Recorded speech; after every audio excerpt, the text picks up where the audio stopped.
반갑습니다.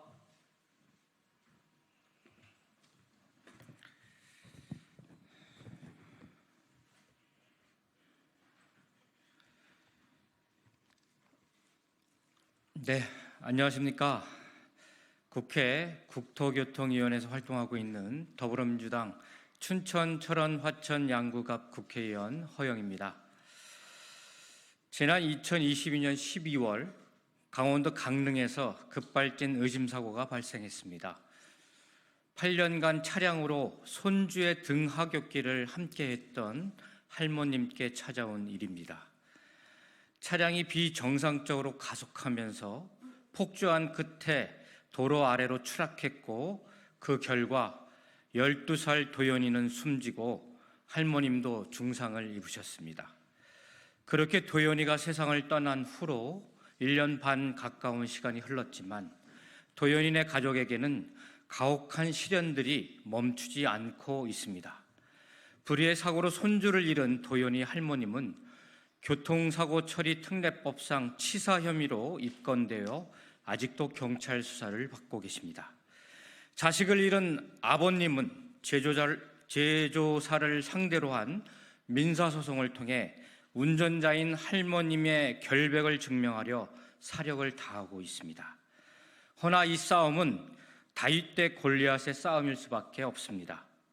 현행 제조물 책임법은 결함 원인에 대한 실질적인 입증 책임을 온전히 소비자에게 돌리고 있기 때문입니다. 자동차는 첨단 기술이 집약된 수만 개의 부품으로 이루어진 제조물입니다. 사고의 순간에 어떤 오작동을 일으켰는지를 일반인이 자체적으로 밝혀내기란 거의 불가능에 가깝습니다. 그럼에도 도연인의 유족은 외롭게 하지만 끈질기게 싸워 나가고 있습니다. 피해자로서 직접 사고와 관련된 각종 자료를 수집해왔고, 음향분석 감정, 사고기록장치 EDR 신뢰성 감정도 진행했습니다. 며칠 전인 4월 19일에는 수천만 원의 비용을 직접 감당하면서까지 급발진 의심사고 현장에서의 주행 재연 시험 감정도 마쳤습니다. 이번 사고와 재판 경과들을 포함하여 포기하지 않고 진실에 다가서려는 도연이의 가족의 눈물겨운 노력에 이제 우리 사회가, 우리 국회가 답해야 합니다. 소비자인 동시에 피해자가 자비를 들여 단독으로, 그것도 자본과 제조물에 대한 정보에서 절대적 우위에 선 제조사에 맞서야 하는 이런 기울어진 운동장을 그대로 두어서는 안 됩니다. 이번 사고를 계기로 소비자에게 상식 밖으로 과도하게 책임을 지우는 현행 제조물 책임법을 반드시 개정해야만 합니다.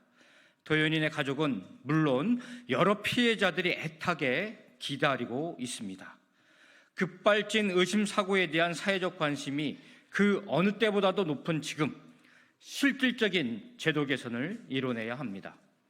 만약 그러지 못한다면 우리는 또 다른 도연이를 보내고 난 후 다시 지루하고도 소모적인 논쟁을 반복할 수밖에 없습니다.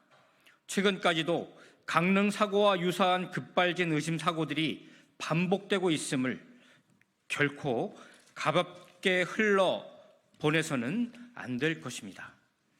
현재 국회 정무위원회에는 저를 비롯한 4분의 의원께서 각각 대표 발의하신 제조물 책임법 일부 개정 법률안 5건이 계류되어 있습니다. 모두 급발진 의심 사고에서 착안하여 제조물에 대한 소비자의 입증 책임을 완화 내지 전환하는 내용의 법안들입니다. 그리고 이 법안들은 의원 개개인의 입법 조사를 거쳐 토론회, 국정감사 등으로 공론화의 과정을 밟아온 결과물이기도 합니다. 제21대 국회가 막을 내리는 5월 이후에는 이 법안들도 임기 만료로 폐기될 것이고, 그러면 다시 처음부터 시작해야 합니다. 매우 안타까운 일입니다. 다사다난했던 21대 국회였지만 이제는 유종의 미를 거둘 때가 왔습니다.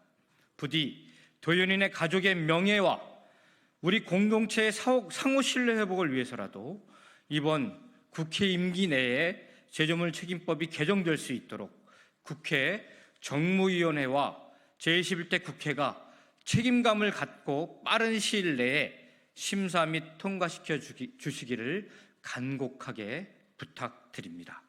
저 역시 법안 대표 발의 의원으로서 끝까지 최선을 다하겠습니다. 감사합니다. 2024년 4월 26일 더불어민주당 춘천천안 화천 양구갑 국회의원 허영입니다. 감사합니다. 추가적인 질의응답은 밖에서 진행토록 하겠습니다. 고맙습니다.